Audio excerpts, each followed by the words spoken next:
امام فرماتے ہیں بے شک اللہ ہر گناہ کو معاف کر سکتا ہے سوائے اس شخص کے گناہ کے جس نے کوئی نیا دین بنایا ہو، جس نے کوئی نیا دین بنایا ہو یا مزدور کی مزدوری غصب کر لی ہو، وہ بخشا نہیں جا سکتا. کیوں؟ وہ امام نے فرمایا مزدور کی مزدوری اس کا پسینہ خشک ہونے سے پہلے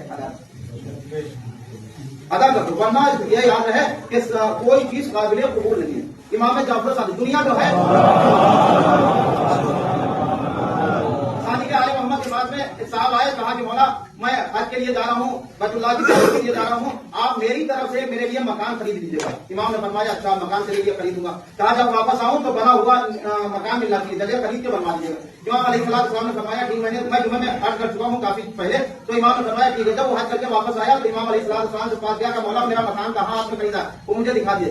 امام نے کہا کہ میں نے تیرے لیے ایک مکان جنت میں بنوا دیا، ایک مکان میں نے تیرے لیے جنت میں بنوا دیا.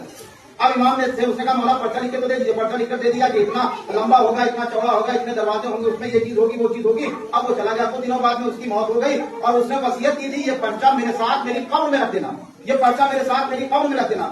جب اسے دفن کر دیا گیا تو لوگ دوسرے دن گئے تو پرچہ قبر سے باہر رکھا ہوا تھا اور اس پہ لکھا تھا کہ صادق آل محمد نے سچ فرمایا، جیسا مجھ سے کہا تھا ویسا مکان مجھے جنت میں مل گیا ہے.